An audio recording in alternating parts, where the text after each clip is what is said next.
Շնորհակալություն ազգային ժողովի մեծարգո նախագահ, հարգելի գործընկերներ, սիրելի քաղաքացիներ։ Քանի որ տարին նախընտրական է,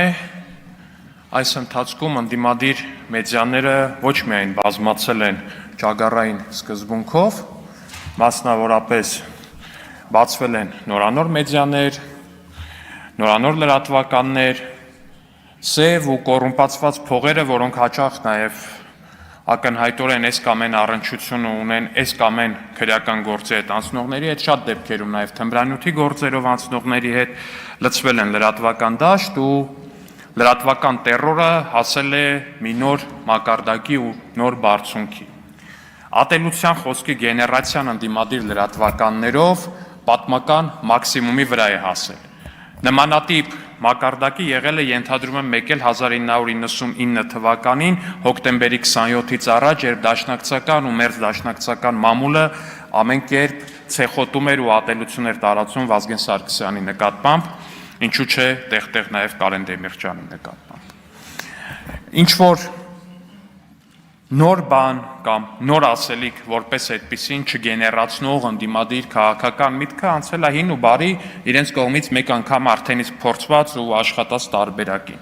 Ուղղակի ցեխոտել, ուղղակի վիրավորել, ուղղակի ատելություն քարոզել քաղաքական մեծամասնության եւ նրա աջակիցների նկատմամբ։ Մեծամասնությանը անվանել թուրք ու դավաճան, աջակիցներին ժեղ ու նորից թուրք։ Թուրք, դավաճան, ժեղ, թուրք, դավաճան։ Այս պրիզմայից ոչ մի կերպ դուրս չեկող ընդդիմադիր լրատվականները հաճախ, ինչն ամենահետաքրքիրն է, բայց այս ընդդիմադիր լրատվականները չեն խորշում խոսելուց ատելության խոսքի տարածման մասին։ Ու դեպ ատելության խոսքի մեջ ատելության խոսքի տարածման մեջ մեղադրում են այնպիսի լրատվականների, որոնք դրանով աչքի չեն ընկնում երբեք։ Այ մասնավորապես վերջերս Լեռնային Ղարաբաղից բռնի տեղահանվածները ակցիա են անում Լեռնային Ղարաբաղի ներկայացուցչության մոտ Սամվել Շահրամանյանի դեմ։ Մենակ տեսնեիք, թե ընդդիմադիր լրագրողները ինչպես էին խոսում այդ մարդկանց հետ։ Ուղղակի տեսնեիք։ Ընդամենը նրա համար, որ այդ Լեռնային Ղարաբաղի կոնկրետ այդ քաղաքացիները իրենց քաղաքական օրակարգը չեն սպասարկում։ Իսկ ո՞րն է իրենց քաղաքական օրակարգը։ Տանել միկրոֆոնը դեմ տալ ինչ-որ մի հատ Լեռնային Ղարաբաղից բռնի տեղահանվածի, խնդրել, համոզել, չգիտեմ ինչ եղանակներով բան անել, որ մաքսիմալ ատելությամբ լի վերնագիր ստանան այդ մարդուց իշխանությունների նկատմամբ։ Հողեմ, անիծեմ, թաղեմ քեզ, երեխեքիդ, կնոջդ, հողեմ, թաղեմ, անիծեմ։ Նմանատիպ բառապաշարով վերնագիրը ստանա, այդ վերնագիրը տեղադրեն սենց հպարտ դեմքերով, հետո այդ վերնագրին ի պատասխան ակնհայտ է, որ ատելության խոսքին ի պատասխան հասարակության շերտերը պատասխանելու են ատելությամբ, այդտենց չգրված օրենքը։ Շատ վատ է ու ես դա դատապարտում եմ։ Բայց այդ վերնագրին ի պատասխան քաղաքացիների կողմից հնչածը գան ու սենց դատապարտեն լուրջ դեմքերով, էլի սենց ոնց որ մարդու իրավունքների եվրոպական դատարանից հենց նոր դուրս եկած սենց սպիտակ օձիքով մարդկանցից բան անեն, մարդկանց դեմքով սենց դատապարտեն։ Այ ատելության խոսք է տարածում։ Այդ դուք եք տարածում այդ ատելության խոսքը։ Ձեր լրատվականներն են տարածում այդ ատելության խոսքը։ Ամենօրյա ռեժիմով են տարածում այդ ատելության խոսքը։ Ու մեր քաղաքացիները դրանից պաշտպանվելու ինչ-որ մի միջոց պետք է գտնենք, մենք պետք է գտնենք,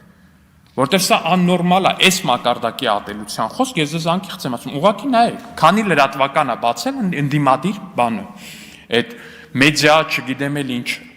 մեդիա կոնգլոմերատը որպես այդպիսին, տոննաներով, միլիարդների փող է ծախսում, 90% իհարկե ոչ օրինական գրանցված է,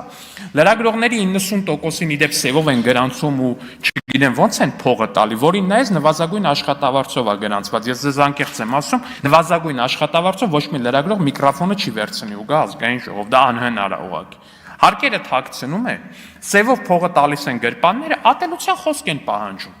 Այդ է պահանջը, գնացեք, սևացրեք, ցեխոտեք, ատելության խոսքը տարածեք, դա է։ Միակ նարատիվը այդ է։ Ու մի հատ էլ այստեղից գալիս են ասում են, բա իշխանական քանի լրատվամիջոց գիտեք, ժողովուրդ ջան։ Դաշտի 90%-ը ձեր ձեռն է, ձեր քաղաքական առաջնորդների ձեռն է։ Որը բացում ես ատելության խոսք, ասենք ձեր լրատվամիջոցներով հարգելի պատգամավորներ, ընդդիմադիր պատգամավորներ, ձեր լրատվամիջոցներով, ընդդիմադիր լրատվամիջոցներով վերնագիր է տարածվում։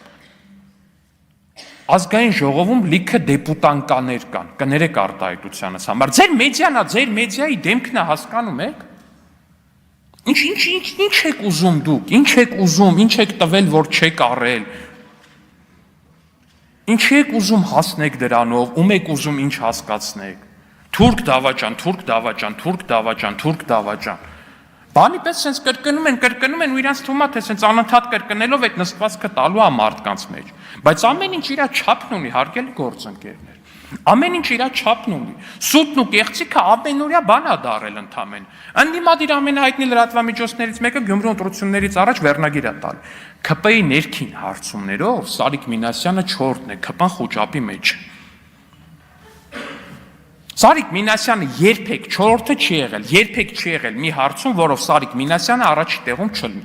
Հիմա հարց, ինչքան փող եք տվել, որ լրատվականը տենց վերնագիր գրի։ Ինչի համար է լրատվականը այդ կեղծ վերնագիրը գրում։ Ինչի դիմաց է այդ կեղծ վերնագիրը գրում։ Ընդդիմադիր մեդիան ստի ասեղի վրա նստացրած ու ատելության ասեղի վրա մարդկանց նստացրած։ Այն ընդդիմության մի ներկայացուցիչը տոննայով կակայինը բերում է, այն մեկն էլ սուտն ու կեղծիկն ատելությամբ մեդիաներով է տալի, էլի։ Ասեղա, որ սարքել է կոնկրետ։ Հետո այստեղ ատելության քարոզ։ Ձեզնից լավ ատելության քարոզ ձեր լրատվականները նայեք մի հատ։ 800 ես իմ քանի հատ ընդդիմադիր լրատվական կա առհասարակ այդպես բան եղել է Հայաստանի պատմության մեջ, որ այդպես 3-4 հատից ավել ընդդիմադիր լրատվականներ։ Դաշտի 90%-ը ընդդիմադիր լրատվականներն են, 90%-ով հալալ բոլորով 100%-ը ատելության քարոզը։ Մաքրամաքուր ատելության քարոզը։ Վիրավորանքը ամենանողկալի ու ամենափողոցային ձևով։ Ամենափողոցային բառապաշարով ուղղակի։ Ու այստեղ գալի ատելությունից են խոսում, այս մի բանից են խոսում, այն մի բանից են խոսում։ Հարգելի եւ սիրելի քաղաքացիներ, ես ձեզ կոչ եմ անում ու ես ձեզ խնդրում եմ ինքներդ ձեզ ազատել այդ ատելության խոսքից ու ապատեղեկատվությունից։ Ուղղակի մի հետևեք այդ լրատվականներին ու մի փչացրեք ձեր նյարդերը։ Սա ինչի եմ ասում, որտեվ ամեն երկրորդ քաղաքացին ասում է, խիչ եք դրանց փակում, խիչ եք դրանց որջերը փակում։ Ես իհարկե բացատրում եմ, որ կա խոսքի ազատություն, որ չի կարելի, որ եւ այլն, բայց մարդն ասում է դուք հասկանում եք, չէ, իրանք ինչ են անում։ Շատ հաճախ ես վերջերս մի մարդու հանդիպել, ասում է դաշնակները անում են նույն բանը, ինչը որ արել են հոկտեմբերի 27-ից առաջ։ Ինֆորմացիոն նախապատրաստություն։ Ես մեզ լավ։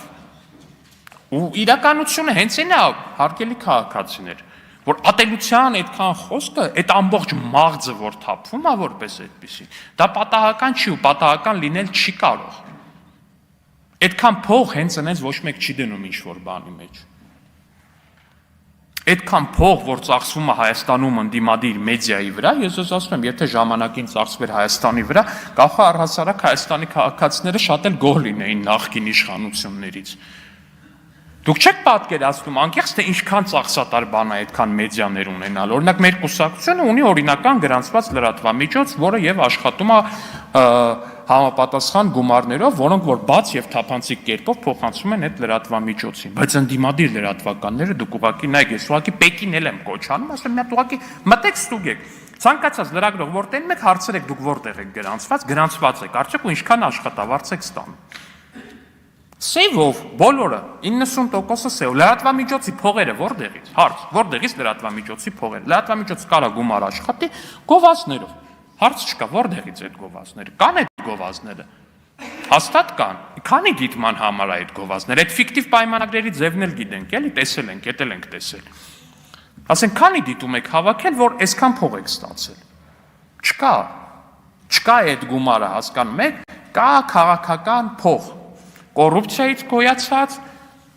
ինչու՞ չէ նաև տեղ-տեղ թմրամիջոցների վաճառքից գոյացած, դե այդ ամեն դեպքում այդ 800 կիլո կոկայինը անիմաստ չէին բերում երկիր։ Ու այդ փողը ներդնում են ընդդիմադիր մեդիայի մեջ, որպեսզի մեզ ասեն թուրք ու դավաճան, որպեսզի Հայաստանի Հանրապետության 680,000 քաղաքացիներին ասեն թուրք ու դավաճան։ Ու սրա վերջը պետքա տալ։ Ես չգիտեմ ոնց, բայց ես վստահ եմ, որ սրա վերջը պետքա տալ։ Իհարկե ոչ այնպես, ինչպես Ռոբերտ Քոչարյանը տվեց Ամեկ+-ի վերջը, բայց ես կարծում եմ դրա վերջը պետքա տալ ուղղակի օրինական, օրենսդրական որոշակի փոփոխություններով, որոնք կպարտադրեն, որ նարկոբարոնների ու կոռուպցիայի գոյացած փողերը լրատվական դաշտից հեռու մնան, որովհետև կներեք, երբ որ լրատվության համար վճարում են մարդասպաններն ու մարդակերները, նրանք դրանով քարոզում են հենց մարդասպանություն ու մարդակերություն։ Շնորհակալություն։ Գեղամ Մանուկյան, համեցեք։ Պարոն Մանուկյան, ձեր ելույթը կմիացվի խմբակցության անունից ելույթին։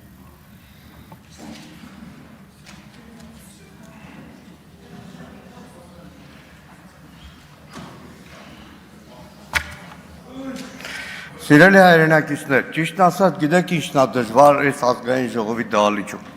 Անձնապես իմ համար շատ է դժվար։ Դժվար ամեն անգամ լսել մարդկանց ելույթներ, որոնք այդ ամեն ինչը չեն տեսել։ Դու ապրել ես, իրանք չեն տեսել։ Շատ չեմ ուզում խոսքս ծանրացնեմ այդ ամեն ինչի վրա։ Գեղամ Նազարյանը նստած է այստեղ հայկական ժամանակ։ 1990 թվական հոկտեմբեր 27-ից առաջ Որ մամուլներ Վազգեն Սարգսյանի դեմ արշավանում։ Էտով ասეთ։ Գլուխդ պատով տվեցիր։ Հայկական ժամանակ Նիկոլ Փաշինյան։ Մի հատ գնացեք մամուլը նայեք։ Սուտ խոսացիր որովհետև։ Հայկական ժամանակ Նիկոլ Փաշինյան։ Տիկան Հակոբյանը գոնե վկայա։ Լավ։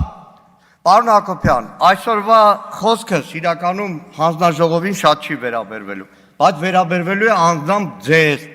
Ձեր տարեկից օրինակ առավոտ թերթի գլխավոր խմբագիր Արամ Աբրամյանին, ինձ, մեր տարեկիցներին, որոնցից գողացել են մեր 30 տարին, այդ 30 տարվա բովանդակությունը, պայքարը, ուրախությունը, տխրությունը եւ շարունակում են գողանալ։ Ելույթս ուղեցույց է բոլոր նրանց, ովքեր դեռ պատրաստ են ամուր պահել պետականության հենասյուները, պատմություն, արժանապատվություն, հիշողություն։ Այն հակափաստարկ է բոլոր նրանց, ովքեր ուզում են հայ ժողովրդի հիշողությունը կեղծել, ջնջել։ Խոսքս հանուն պետության եւ հայրենիքի, հակափաստարկելով փաշինյանական այն թեզերը, որոնք մեր ազգային գոյությունը եւ հենց պետականություն են վտանգում։ Միակողմանի ապազգային տրամաբանության հակադրումը պետություն, գումարած հիշողություն հավասար է ուժեղ ու կենթանի հայրենիք հայեցակարգն է։ Նախորդ շաբաթ Հայաստանի ազգային ժողովում մենք ականատես եղանք մի ելույթի, որը պաշտոնապես կոչվում էր ամփոփիչ, զեկույց, բայց իրականում այն քաղաքական մանիֆեստ էր պետականություն առանց հիշողության, իրականություն առանց արմատների ու ապագա առանց ինքնության։ Այն առաջարկում էր հրաժարվել մեր պատմական դասերից, մշակութային կոդերից ու ազգային նկարագրից։ Սա բառերի խառնաշփոթ չէր, չգիտակցված պորտքում չէր, ինչպես նախորդ օրը եղավ։ Սա նախապես ծրագրված գաղափարախոսություն է, որն ունի շատ հստակ նպատակ՝ հայ ժողովրդին զրկել հիշողությունից, արմատներից եւ ինքնությունից։ Անցյալ շաբաթ Նիկոլ Փաշինյանի մանիֆեստի վերածեց անցնող մի քանի տարիներին արդեն ավանդական դարձած ներազգային կյանքում հակադրումներն ու թշնամացումները։ Հիշում եք, բաժանումները տարբեր էին՝ սև ու սպիտակ, նախկին ու ներկա, հարկատու, թալանչի, հայաստանցի ու սփյուռքահայ, հետո արդեն 2020 թվականի պատերազմի ժամանակ հայրենանվեր կամավոր ու դիզերտիր, արցախցի խուճապ տարածող, դավաճան ու վարչապետի առաջին իսկ կոչով ճակատ շտապող որդի։ Նմանատիպ բաժանումները յետ պատերազմյան շրջանում այլևս որքան մեծանում էին, թուրք-ադրբեջանական ճնշումները, այդ հակադրում հարցադրումները ուղղված հասարակությանն ավելի ցայտուն, ավելի ցինիկ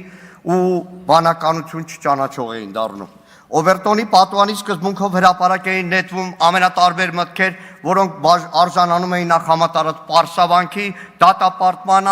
ապա ժամանակ հետ դառնում էին սովորական, մինչև որ մի օր դրանք այլևս իրողություն էին դառնում դժբախտաբար։ Իսկ հետո Արարատ թե Արագատ բաժանումը, ապա հայրենիք թե պետություն բաժանարարը, հաջորդիվ արդեն հայոց ցեղասպանության շուրջ անառողջ քննարկումը։ Ընդ որում ուշադրություն դարձեք, այս բոլոր հակադրումները կատարվում էին հագորդ տալով թուրք-ադրբեջանական ճնշումներին, պահանջներին ու ճաշակներին։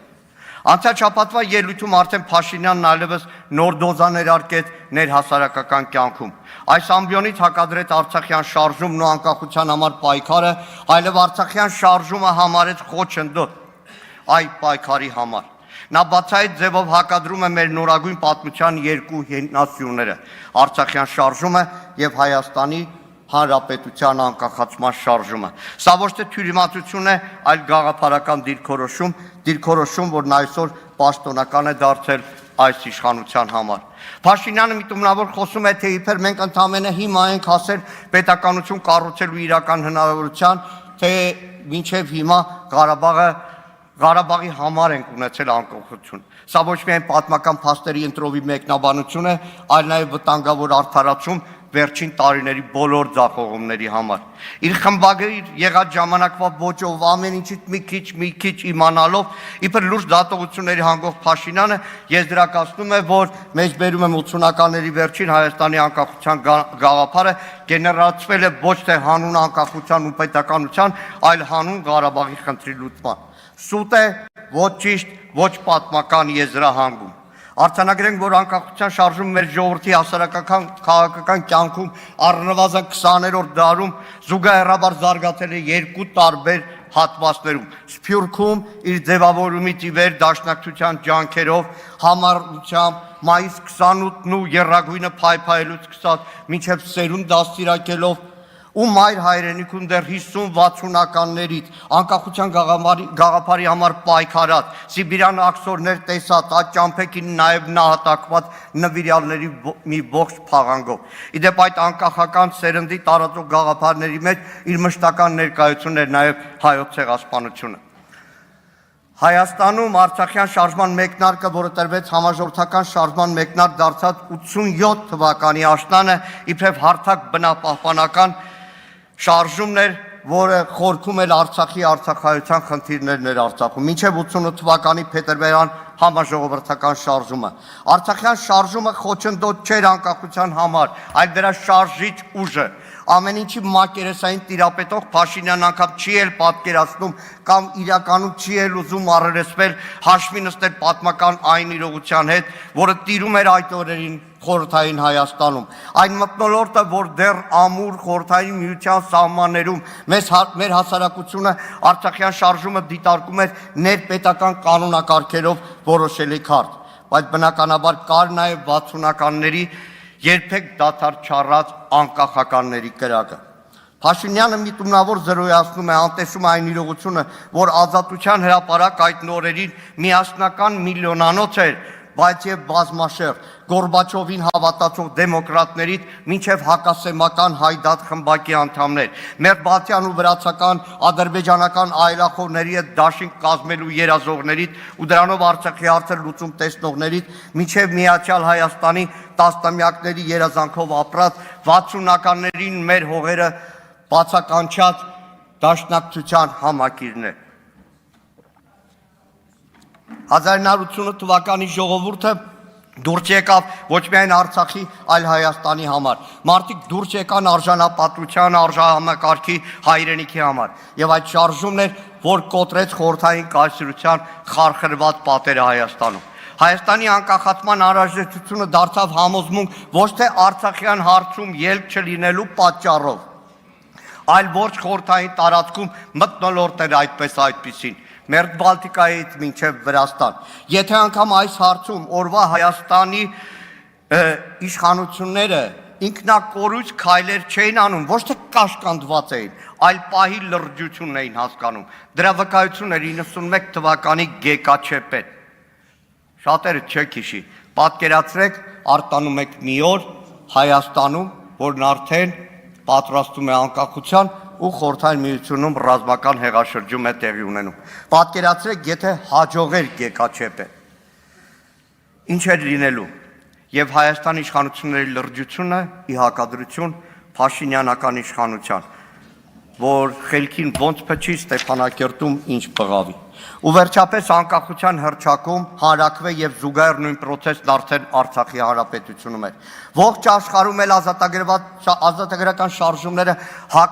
հաճախ ունեցել են եւ ունեն բազմաշերտ շարժառիթներ եւ Ղարաբաղյան հարցը եղել է համազգային ինքնության, արդարության ու անվտանգության կարևոր բաղադրիչ։ Հայաստանը աշխարհին, անգամ խորհրդային Հայաստանին հաշվի առավ, գործակից դիտեց, աշխարհի մայրաքաղաքներում մեր ղեկավարներին ընդունեց, քանի որ Ղարաբաղյան պայքարներ ուժեղացնում մեր ժողովրդին ու երկրին։ Դա էր, որ օրակարգ էր թելադրում ու ոչ թե թուլացնում մեզ։ Հետագա 30 տարիներին, եթե միջազգային բեմերում Հայաստանը եղել է ուժեղ ներկայությամբ, եթե իր տարածքով ամենափոքրը լինելով ողջ տարածաշրջանում առանձնացել է, քանի որ ուներ Արցախի հանրապետություն, քանի որ գործոն էր քաղաքական, ռազմական, դիվանագիտական, Ու հիմա Հայաստանի Հանրապետության սահմաններում տիրող իրավիճակը 240 կիլոմետրից ավել օկուպացված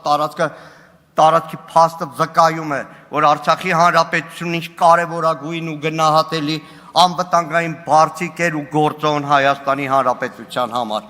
Արցախյան շարժումը պայքար էր հանուն արժանապատվության, ինքնիշխանության եւ պետականության ամրապնդման, անկախության պայքար էր, ոչ թե պետականության խաթարման։ Իդեպ, չբացելով փակագծերը,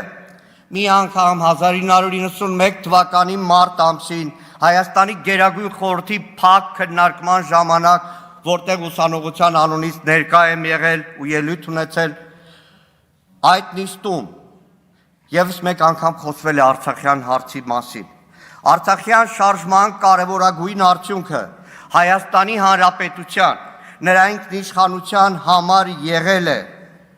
այն փաստը, որ եթե այսօր Հայաստանի իշխանավորները հանգիստ մեկնում են Վարդենից, Վայք, Մասիս, պարտական են Արցախյան շարժմանը, չեն բացում փակագծերը,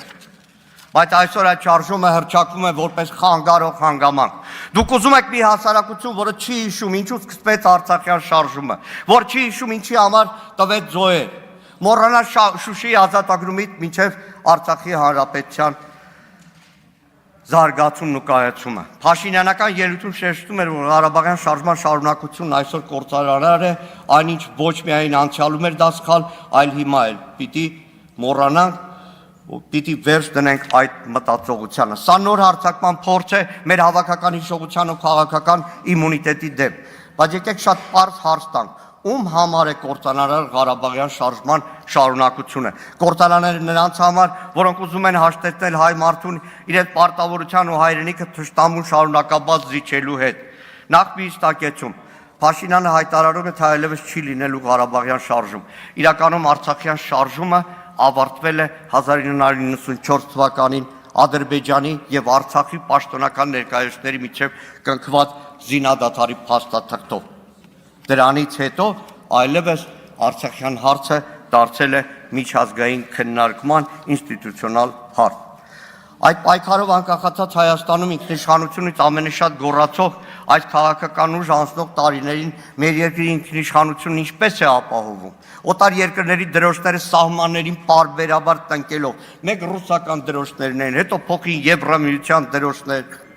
հասավ այնտեղ, որ մեր սուվերեն տարածքում գործարան կառուցելը պաշտպանելու համար տնկեցին Ամերիկայի Միացյալ Նահանգների դրոշը, դա էլ չօգնեց։ Հիմա ով է ցանկանում ու կործանում մեր անկախությունը, որ մեր երկրի ծննդյան վկայական անկախության հռչակագիրը ցանկանում է ջնջել արտաքին պարտադրանքով ու թելադրանքով։ Իդեպ ասեմ պարզ, երբ առաջին անգամ Փաշինյանի շուրթերից հնչեց Ղարաբաղյան շարժումը թույլ չտալու մասին հայտարարություն, միանգամից հիշեցի մեր գործընկերների հետ արտգործնախարարությունում, երբ որ ծանոթանում էինք Ադրբեջանի հետ քննարկող փաստաթղթի։ Մի դրույթ կար, որ արգելվելու է եւ այլն, ագերը պաշտոնյացի Փաստորեն սրանով դաշնակցությունը փակելու եք, կատակի տվեց, բայց չասեց չէ։ Սա է մեխը։ Փաշինյանը ոչ թե համոզված է ասում շարժում թույլ չտալու մասին, այլ կատար է ասում առայժմ չվավերացված համաձայնագիրն ու ադրբեջանական հերթական պահանջը։ Արցախյան շարժման արժեքները չեն կարող խոչընդոտել Հայաստանի անկախությանը ամուր եւ անվտանգ պետության ունենալու իրավունքը։ Ղարաբաղյան շարժման խեղաթյուրված գնահատականներն են խոչընդոտ Հայաստանի պետականության գոյությանը։ Հաջորդ արդեն տևական ժամանակ շրջանառվող թեզը, որ Փաշինյանի մանիֆեստի մեխերից է, թե տեղի ունենում իրական Հայաստանի սոցիալ հոգեբանական հեղափոխություն։ Եվ դրա արձանագրումներից մեկն է պետություն եւ հայրենիք նույնականացումը։ Ասել է, թե իբրև հայ ժողովուրդը վերջապես ընկալում է, թե իր հայրենիքը միայն Հայաստանի միջազգային ճանաչված սահմաններում է, իր ձեռքի փայլուն կտրված քարտեզում։ Այս թեզը ձևով փաթեթավորված, բովանդակությամբ խեղաթյուրված եւ նպատակով խիստ վտանգավոր է ու կործանարար։ Եվ դրա տակ կա մի պարզ ուղերձ. մոռացեք այն ամենը, ինչ դուրս է այդ քարտեզից։ Սա դեկլարատիվ կապիտուլյացիա է մեր պատմության, ինքնության ու հիշողության հանդեպ։ Հոգեբանական հեղափոխության քողի տակ դուք իրականում կերտում եք ազգային մոռացում։ Հայրենիքը քարտեզով չեն սահմանում։ Հայրենիքը ստեղծվում է հիշողությամբ, մշակույթով, հաղթանակներով, հանուն հայրենիքի նահատակվածներով։ Պետությունը սահման ունի, հայրենիքը հիշողություն։ Ու երբ հայրենիքը դառնում է բեռ, պետությունը կորցնում է իր հոգին։ Պետությունը առանց հայրենիք ընդամենը վարչական մեխանիզմ է, երբ պետությունը զրկվում է հայրենիքի գաղափարական հենքից, այն դադարում է լինել արժեք, դառնում է կառավարելի, վաճառվող ու նույնիսկ հանձնվող։ Կիրանցի օրինակը դրա լավագույն վկայությունն է։ Առանց խղճի խայթի, առանց կսկիծի, պատով հպարտացող այս իշխանությունը։ Երբ հայրենիքը չկա պետականության հիմքում, ապա պետությունն այդ պահից սկսում է ծառայել ոչ թե ժողովրդին, այլ միայն վարչակարգին։ Փաշինյանը հայրենիք ու պետություն հակադրության մեջ հայտարարում է, թե բյուջեն, հարկը, օրենսդրությունը մեր հասարակության համար ատելի են, որովհետև դա պետական համակարգի ատրիբուտներն են, բայց դա չի, որ իրականում մեր հայրենակցի համար ատելի է։ Քաղաքացին ատում է ոչ թե հարկը, այլ անարդար գույք հարկը։ Հայտարարագրում է, որքան էլ իշխանությունը դրան գունավոր փաթեթավորի, քանի որ դրանում անարդարությունն է տեսնում իշխանավորի կողմից։ Այս իշխանությունը փորձում է ստեղծել մի նարատիվ, որտեղ գոյություն ունի միայն խաղաղության օրակարգ, բայց առանց պատմության, առանց հիշողության, առանց ինքնության։ Մեզ հաճախ համոզում են, թե հայրենիքի մասին խոսելն այն ցյալամոլություն է, թե արժանապատվության պայքարը խանգարում է խաղաղությանը եւ թե ազգային ինքնության պաշտպանության պահանջը ռևանշ է, ռևանշիզմ է։ Այդ ֆաշիստների հետ կապ չունի։ Երբ պետությունը ձգտում է ազատվել իր անցյալից, նա իրականում փորձում է ազատվել պատասխանատվությունից։ Այս քաղաքականության շրջանակներում միջազգային օրակարգից հանվել է հայոց ցեղասպանության ճանաչման պահանջը, այն նույն ցեղասպանությունը, որի մասին բարձրաձայնելը մի ժամանակ համազգային պայքար էր, բայց հիմա կարծես այդ ամենը պետք է մոռացվի հանուն հերթական զիջման, հերթական խաղաղության հնարավորության։ Սիրելի հայրենակիցներ, մեր ազգը արժանի է հիշողության վրա հիմնված խաղաղության, ոչ թե մոռացության վրա կառուցված խաբկանքի։ Մեզ պետք է պետություն, որը չի վախենում բարձրաձայնել այդ ճշմարտությունը, որովհետև առանց ճշմարտության չի կարող լինել ոչ արդարություն, ոչ խաղաղություն, ոչ ապագա։ Հայոց ցեղասպանության միջազգային ճանաչման օրակարգը գրեթե ամբողջությամբ դուրս է բերվել Հայաստանի արտաքին քաղաքականությունից կամ ամբողջությամբ։ Մի քանի օրից ապրիլ 24-ն է, ինչ են արել։ Այդ տրամաբանության ներկայացում է Արցախը որպես միջազգայինորեն Ադրբեջանի ճանաչված տարածք, իբր թե դա ինչ որ ճշմարտություն է, որի հետ պետք է համակերպել, բայց այդպես է խոսում միայն նա, ով պարտվել է, պատրաստ է զիջումների հանուն ոչ թե հայրենիքի ու պետության, այլ սեփական իշխանությունը պահելու։ Ու վերջապես, արդյոք կարող է որևէ մեկը ստիպել այդ ժամանակավոր կորսված հայրենիքը հայրենիք չհամարել։ Կարող է որևէ մեկը ստիպել նույն Փաշինյանի ելույթի օրը եռաբլուրում այն հայրենակիցներին, որոնք եկել էին խնկարկելու Շահումյանի լեգենդար հրամանատար Շահեն Մեղրյանի նահատակության 32-րդ տարելիցը, որևէ մեկը կարող է նրանց ստիպել, որ իրենց հայրենիքը այլևս չհամարեն Շահումյանը։ Անհնար է ջնջել դա։ Հիշողությունը կարոտը վերադառնալու հույսը։ Հակառակ դեպքում եկեք ջնջենք մեր քաղաքների անունները։ Արարատ, Մասիս, Երևանի համայնքներում անվանափոխենք Արաբկիրը, Մալաթյան, Սեբաստիան, Զեյթունը, արգելեք ծննդյան վկայականներում անվանակոչեն օրինակ իմ զույգ զավակների անուններով երեխաներ, Անի եւ Տարոն, քանի որ դրանք հայրենիքի այն հատվածներն են, որ այլևս Հայաստանի Հանրապետության մաս չէ։ Մի օր Արադ Միրզանին ասի, անձնապես չէի ուզում վիրավորել, ձեր կուսակից Թալինի քաղաքապետ, ցեղասպանության վերապրածների ժառանգ Տավրոս Սափեյանին ասեք անունը փոխի չի անի, բայց Տավրոսը չէ որ պատմական Հայաստանի մաս է։ Ուրեմն համերգացրալներում արգելեք քելել աղոք քելեր թանք մրերգիր երգը, արգելեք հնչի կոմիտասի կռունկը, որ խապիկի է սպասում։ Եվ հենց այս հիշողության ուժով, հայրենիքի ոգով, ինչպես ամեն տարի, այնպես էլ երկորից հայ երիտասարդը հիշողությունը չկորցրած հայ մարդը ջահերով, ծաղիկներով քայլելու է դեպի Տիտեռնակաբերդ, հիշելու մեր նահատակներին, դատապարտելու եւ պահանջելու պատասխանատվության ենթարկել ցեղասպանին, որ այլևս չկրկնվի այն ինչ տեղի ունեցավ 1915 թվականին ու հետո 2023 թվականին։ Ու վերջում, սիրելի գործընկերներ, շատ կար։ Գիտեք, անցնող տարիներին Նիկոլ Փաշինյանը այնքան խառը բաներ ասել, սենյակում ասած, 14 թվական այս ամբիոնից Նիկոլ Փաշինյանն ասել է, որ Իսրայել օրուց հետո միակ ազգային շարժումը եղել է 88 թվականի Ղարաբաղյան շարժումը։ Հետո հիշում եք, ամեն անգամ իր ասածները մի մեջ բերեք, որտեղ վաղը հակառակն ասելու, հետո մնալու եք այդ ամեն ինչի մեջ։ Շնորհակալ եմ։ Ելույթ կունենամ ես։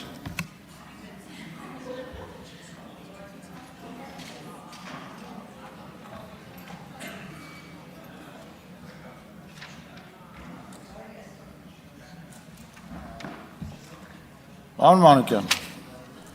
գլուխդ պատով տվել ես դու։ Այլևս մի մցրու, լսի, եթե ձեր ամեն սուտ խոսալու ժամանակ ասեի գլուխդ պատով տված նախադասությունը գլուխ չեր մնա։ Ես ձեզ խնդրում եմ, տես, գալիս խոսում ես, ասում ես ներողություն չեք ուզում, խնդրեք, ասենք, ասել եմ, դուք շատ բաների չեմպիոն եք, նաև վիրավորանքներ և իրավիճակը լարելու չեմպիոն եք, ելույթ ես ունենում, մարդը արձագանքում ասում է գլուխդ պատով ես տվել դու, ես էլ ասում գլուխդ պատով տվել ես դու, տեսնում ենք արդեն, իմիջայլոց, մի սպարնում ես ինձ, դե հետով ասեց հա, գլուխները պատով եք տալիս, բոլորըդ, ով որ կարա իրան թույլ տա սպարնի, ով կարա սպարնա գլուխը պատով է տալու, լավ հանգստացի թող խոսենք, 20 րոպե առանց էլ վարկաններն ենք հաշվում, որ վերջը, տիկին Կյուրեղան, չեմ լսում ձեզ ու փարկացու, ուրեմն հանգստացեք, առանց էլ այդ 20 րոպեանոց ելույթը վարկաններն ենք հաշվում, եփա ավարտվելու, որովհետև, ասենք, ավելի հեռուստատեսության եւ ռադիոյի մասին ենք խոսում, այտենց ելույթներով այտենց ծրագրեր ես անում, ոչ մեկ չի նայում, ոչ մեկ չի կարողանում գովաց ծախի դնի այդ ծրագրերի մեջ, որտեղ ոչ մեկ չի նայելու։ Կարամ տրուսիկով չի, բայց կարամ նկարը ուղարկեմ, նայես, տեսնես, որ մի գնա է, ուր ես գնում, բայց ես նորմալ փող եմ աշխատել, ձերպես փող չեմ աշխատել, արին ես տե մի գնա, վախեցար, հետ արի, եղբայր, հետ արի, հետ եկեք, 20 րոպե կյանքները կերար բոլորիս, խնդրում եմ նստի լսի, խնդրում եմ նստի լսի էլի, կլսես չէ հետո, շնորհակալ եմ, եղավ, շարունակեմ, այդ 20 րոպեանոց ելույթը մի քանի բան կար, որ մեջը տպավորվեց, այդ մեկը, որ վիրավորանք հնչեցրեցիր, մյուսը էտեն էր, որ մեկ էլ պահի տակ ասում էր պատկերացրեք ու նկարագրում էր այն իրավիճակը, երբ որ կար առաջին հանրապետության ժամանակ, փորձելով դրանով արդարացնել կամ ինչ-որ ձևով նկարագրել այն իրավիճակը, որը որ բերեց նրան, որ առաջին հանրապետությունը վերացավ։ Հիմա դուք պատկերացրեք մի իրավիճակ, երբ որ 30 տարվա գաղջից հետո, մարդկանց ծեծելով սպանելուց հետո, մարդկանց թալանելուց հետո, ընտրություններ կեղծելուց հետո, մարտի 1 հոկտեմբերի 27 անելով, այս դահլիճում մարդկանց գնդակահարից հետո Հայաստանի Հանրապետության քաղաքացին մի օր դուրս է գալիս եւ կոալիցիոն դաշնակցությանը հանրապետականին, ասենց ճանապարհում է եւ պրծնում է այդ բանը մղձավանջից, վերջանում է այդ մղձավանջը, նոր եկած իշխանությունն է եւ ընդամենը մի տարի հետո սկսում է համաճարակ, համաշխարհային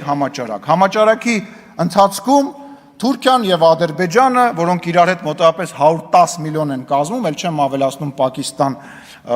երկիրը, որը որ նույնպես աջակցում էր, հարձակվում է Հայաստանի Հանրապետության եւ Հայաստանի քաղաքացիների, ինչպես նաեւ Ղարաբաղի վրա հարձակվում է։ Այդ ընթացքում ներսում զինվորականները, որոնք որ փառահեղ տենց գովաբանված էին վերջին 30 տարվա ընթացքում, սկսում են սուտ տեղեկություններ պատմել ռազմաճակատում տեղի ունեցած իրավիճակի ժամանակ։ 5 տարբեր տեղեկություն են հայտնում, մեկը մի բան ասում, մյուսը մի բան ասում։ Այս նոր իշխանությունը բնական է տենց ընտրված, առաջին անգամ ընտրված իշխանությունը փորձում է ինչ-որ ձևով իրավիճակը փրկի, որովհետև դե պարզ է ինչի համար փորձում է փրկի։ Այդ ընթացքում ներսում, պետության ներսում գործի է դրվում 5-րդ շարասյունը։ ազգային եւ բանը տենց հայրենասիրական լոզունգների տակ ներսից սկսում են պետությունը քանդել եւ փորձում են այնպիսի իրավիճակ ստեղծեն, որ պետականությունը որպես այդպեսին վերանա, որպեսի մի չգիտեմ, զինվորական խումբ զավթի իշխանությունը եւ Հայաստանի Հանրապետությունը ունենա այն ճակատագիրի, ինչ ունեցավ 1920 թվականին, օրինակ։ Տենց իրավիճակում։ Դրանից հետո Փառք Աստծո Հայաստանի Հանրապետության իմաստուն ժողովուրդը, չնայելով այն բանին, որ աչ ու ձախ բոլորին ասում էին դավաճան, որ 4000 զոհը վերածում էին 5000-ի, մեկ 7000-ի, բոլորին մեղադրում էին այն բանի մեջ, որ իշխանությանը մեղադրում են այն բանի մեջ, որ այդ զոհերը իրանց հետ է կապված եւ իրենց մեղավորությունը, այնուամենայնիվ Հայաստանի Հանրապետության քաղաքացին գնում է ասում է, չէ եղբայր, ես շատ լավ գիտեմ, ում պատճառով է եղել այս պատերազմը։ Ես շատ լավ գիտեմ, ինչի հետևանքով է եղել այս պատերազմը եւ նորից քվեարկում է գործող իշխանության համար։ Այդտեղ բոլոր պլանները քանդվում են։ Հետո նորից գործի ադրվում պլան B-ն, դա Հայաստանի Հանրապետությանը ներքաշել պատերազմի մեջ, որպեսզի պատերազմը արդեն բերել Հայաստանի Հանրապետության տարածք, բերել խաղաղապահնել, այդ բանի ֆոնի վրա փոխել Հայաստանի Հանրապետությունում իշխանություն եւ իշխանության բերել մարիոնետային մի իշխանություն, որը որ անցյալի պես կպարի ուրիշի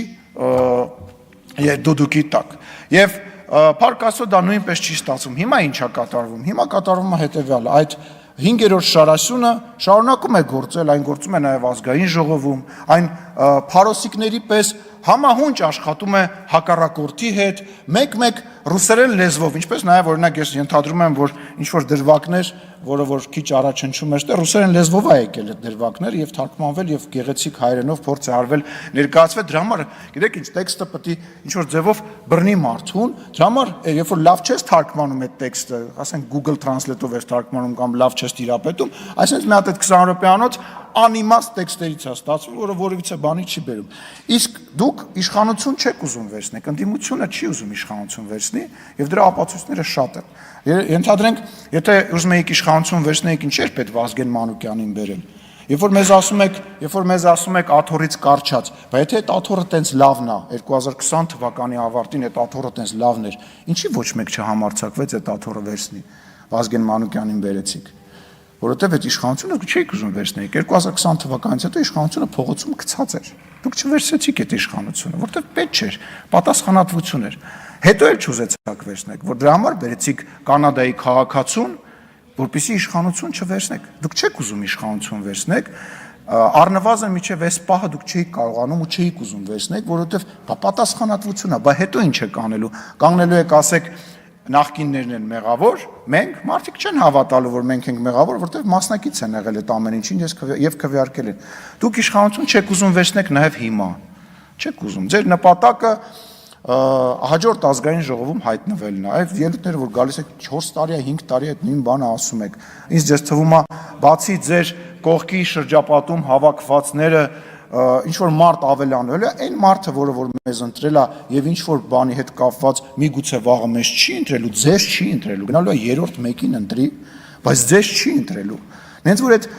որսը դադարեցրեք, դուք իրականում տուպիկի մեջ եք եւ այդ տուպիկը այտենց քաղաքական լուրջ տուպիկ է։ Այն նույն բաները, այն նույն, այսպես ասած, քաղաքական վերլուծաբանները, որոնք որ հիմա հայտնվել են ինտերնետում, ոդկասթներ են անում, հարցազրույցներ են տալի, դրա իմաստը ո՞րն է։ Հաջորդ ցուցակներում հայտնվել է։ Ես լավն եմ, դենց ելույթ եմ ունեցել, այսօրվա իշխանությանը քննադատել եմ, ինձ էլ վերսեք։ Հիմա հարգելի քաղաքացիներ, մրցույթը սկսված է։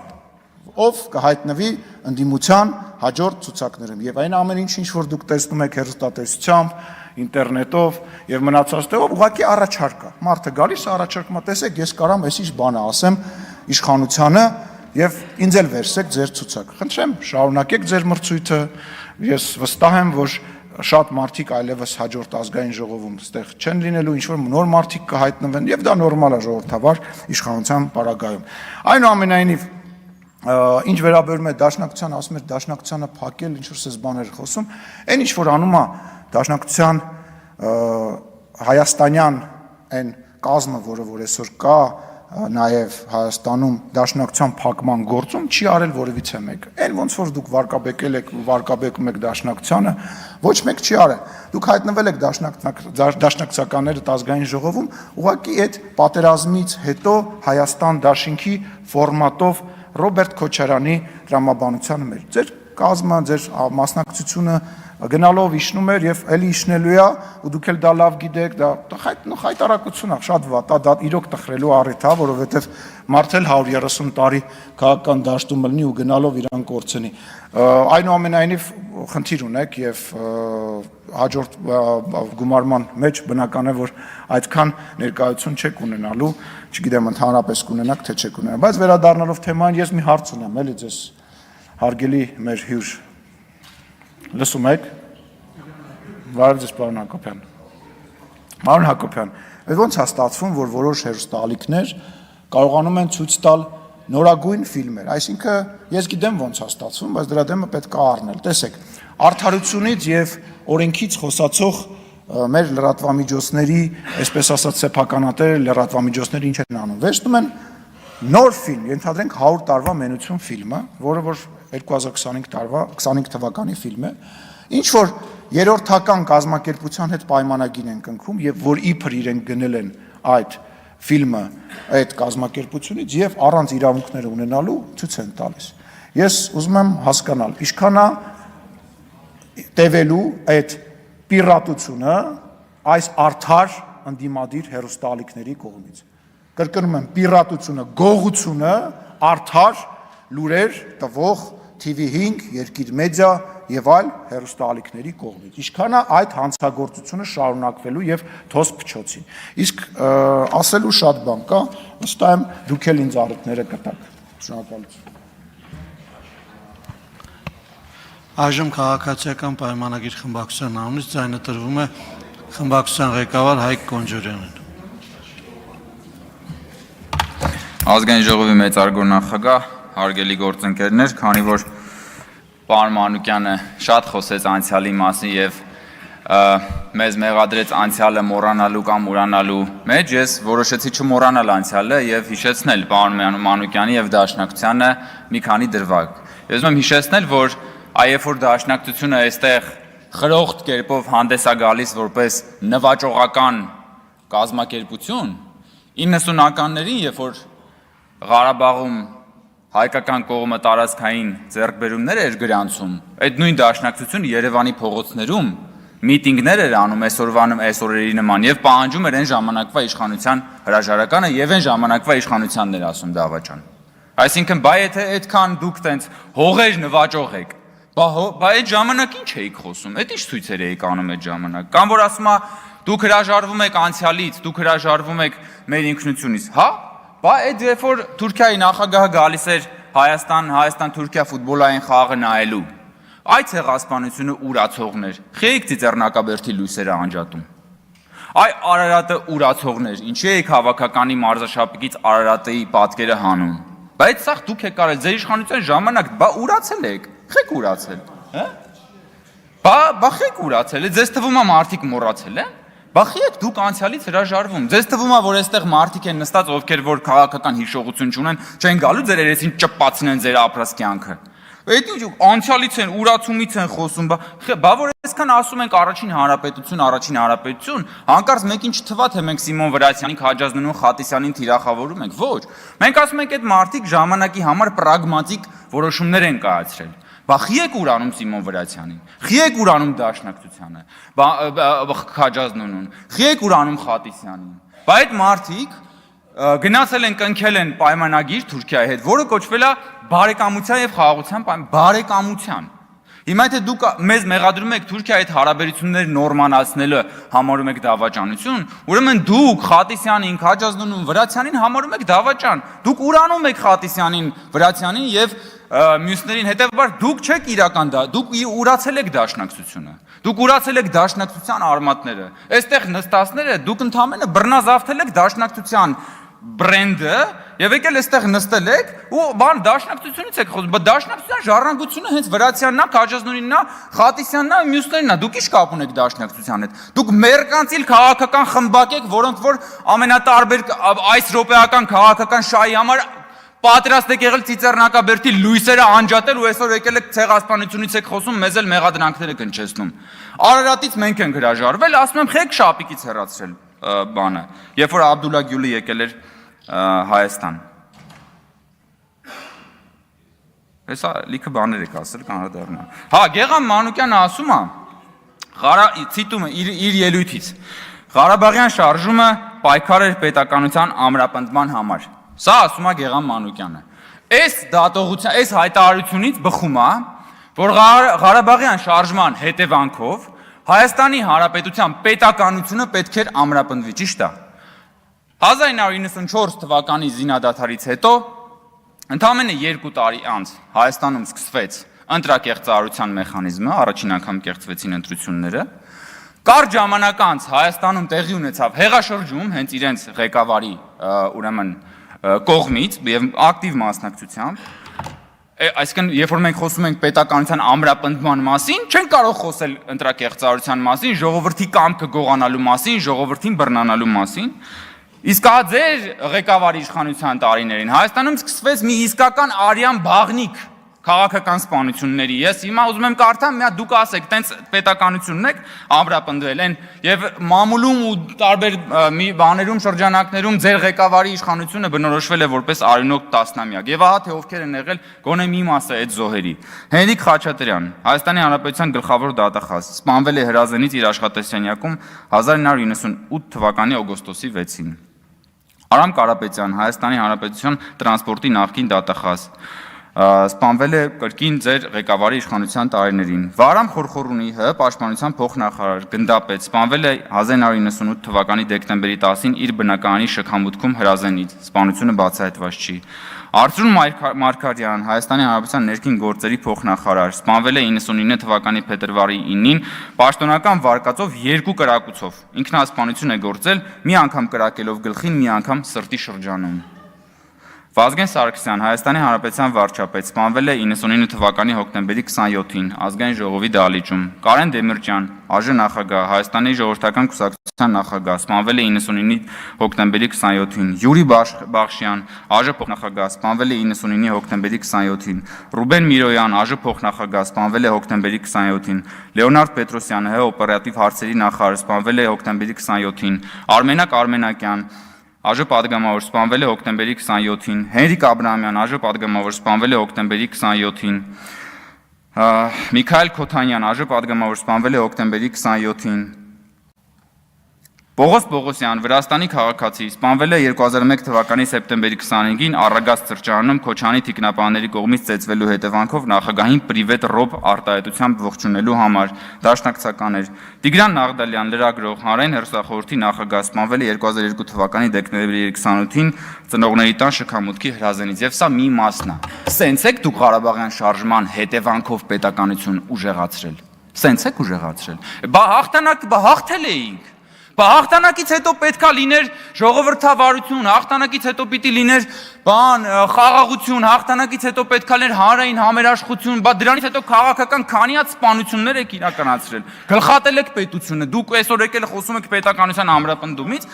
հաղթանակից հետո տնտեսա դուք ազգային հարստությունը մսխել եք հաղթանակից հետո, գույք պարտքի դիմաց են, մնացած ամեն ինչը, որ այսօր ապօրինի գույքի բռնագանձման օրենքով հենց դրա մի մասն է նույնիսկ հայցադիմումներով։ Բա հաղթանակից հետո ձեր 3 նախագահների իշխանության օրոք Հայաստանից 1 միլիոն մարդ բան արել, հեռացել անվերադարձ։ Բա Ղարաբաղյան շարժման տրամաբանական հետևանքը դա է եղել։ Դուք դա հենց սրա մասին ենք մենք խոսում։ Բայց եթե Ղարաբաղյան շարժման հետևանքը պիտի լիներ պետականության ամրապնդումը, բա ինչ եք դուք արել այդ պետականության հետ։ Հետո եկել եք ստեղ ժողովրդին բան եք անում, վաճառում եք բանը գավառական սենտիմենտալիզմ, բա գիտեք մենք հիշողությունը, սահմանները, նայեք հələ մի հատ ինչ է ասում։ Հերթական անգամ նվաճում է քաղաքական անմեղսունակության Էվերեստը պարոն Մանուկյանը։ Նայեք ինչ է ասում։ Մեղադրելով մեզ եւ որ մենք պաշտպանում ենք Հայաստանի ինքնիշխան սահմանները եւ Հայաստանի ուրեմն նաեւ քարտեզը, որը վարչապետը ցույց է տալիս, ասում է Այսպիսով այս իշխանությունն ասում է, մոռացեք այն ամենը, ինչ դուրս է հայրենիքի քարտեզից։ Այսինքն դուք ինչ եք առաջարկում, որ այն ինչը որ Հայաստանի քարտեզից դուրս է, դրա հետ ինչ եք պատրաստվում անել։ Որն է ձեր առաջարկը։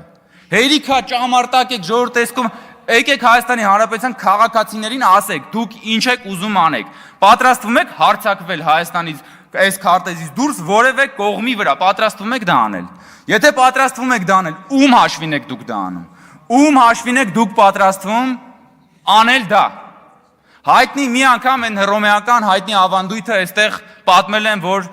կամուրջի շինարարներին առաջինը, երբ որ կամուրջը առաջին անգամ շահագործվում էր, նրանց եւ նրանց ընտանիքի անդամներին կանգնեցնում էին այդ կամուրջի տակ։ Հիմա դուք երբ որ ասում եք ըստ էության, որ պատերազմ եք նախաձեռնել, դուք կանգնելու եք այդ կամուրջի տակ, դուք ինքներդ ձեր մաշկը դնելու եք այդ կամուրջի տակ, կամուրջը այստեղ ճակերտավորի ասում, թե չէ։ Մնացածը ժողովուրդ ուղղակի ցնդաբանությունն է, ինչեր եք խոսում, ինչ հեքիաթի մեջ եք ապրում դուք։ Ձեզ թվում է դուք եք վիրավորում մարդկանց բանականությունը։ Ձեզանից ինչ հարին ասել։ Դուք վաճառել եք, դուք ես էլի այն անգամ ասեցի, դուք Արարատը մոնետիզացրել եք։ Հետո այդ նույն Արարատը, երբ որ Թուրքիայի նախագահը եկել է, հանել եք Հայաստանի հավաքականի շապիկից, գոնե մի եկեք այստեղ բան ձևացեք։ Կույս ձևացեք։ Հա, ինչ վերաբերվում է մեր քննարկվող հարցին։ Այստեղ արձանագրվեց, ես ուզում եմ եւս մեկ անգամ արձանագրել։ Հայաստանում երբեք անկախացումից սկսած, երբեք մամուլը այնքան ազատ չի եղել, որքան այսօր։ Դա ուղղակի դա աքսիոմատիկ ճշմարտություն է։ Հայաստանում չի եղել նման բան, որ ընդդիմությունը տիրապետի լրատվական դաշտի 90%-ին, իշխանությունը 10%-ին։ Հայաստանում երբեք չի եղել, որ իշխանությունը, որ ընդդիմությունը տիրապետի 10 պատիկ անգամ ավելի շատ ֆինանսական ռեսուրսի, քան իշխանությունը։ Եվ ի վերջո ես նորից ուզում եմ այդ հարցը տալ, պարոն Մանուկյանը գնաց։ Ուր է Սրբազանի հարցազրույցը։ Դուք խոսում եք այստեղ մամուլի ազատությունից, ասում եք, որ մենք ճնշում ենք եւ այլ, բայց ձեր Սրբազանը, որի հետևից դուք գնում էիք, որը Էմյու Սրբազանի հետ ձեր քաղաքական հոգեհանգիստներ կազմակերպում, դուք էլ հորժարաբար մասնակցում եք դրան։ Հետո գնում է ձեր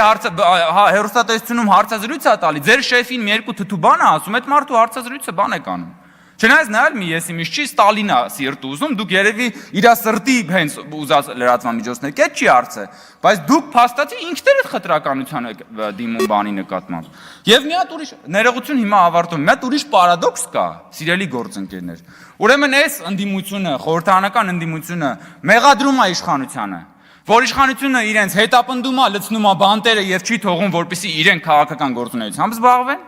եւ կան այլ ընդդիմադիր գործընկերներ, ովքեր մեղադրում են իշխանությանը, որ իշխանությունը իրենց չի լցնում բանտերը, չի բռնում, չի հետապնդում, որպեսզի իրենք քաղաքականությամբ զբաղվեն։ Եվ քանի որ այս երկու մեղադրանքն էլ կա, ես գալիս եմ այն համոզման, որ իշխանությունը ամեն ինչ անում է շատ ճիշտ, եւ իշխանությունը հիմնվում է սկզբունքների վրա։ Եվ սա է իրականությունը։ Եվ նորից եմ ասում, Հայաստանի Հանրապետությունում երբեք մամուլն այսքան ազատ չի եղել, Հայաստանի Հանրապետությունը երբեք այսքան ժողովրդավար չի եղել, Հայաստանի Հանրապետությունը երբեք այսքան մեծ շանս չի ունեցել սեփական ինքնիշխանության պաշտպանության համար, ահա թե ինչու աղմկում է խորհրդարանական ընդդիմությունը։ Շնորհակալություն պարոն Կոնջյան, Տիկին Վարդան, ես անկեղծ չեմ հասկանում, ոնց կարելի է որ մարդը ամբիոնից զոհված մարդկանց անուններ է տալիս, ասենց ժպիտը դեմքին նստել եւ վայելել, որ այսօրը Վազգեն Սարգսյանն է սպանվել, Խորխորունին է սպանվել, անենց եք ժպտում, ես ասենք զարմացած եմ էլի, ասենք այդ ծիծաղն ու ժպիտը զոհերի անունները տալ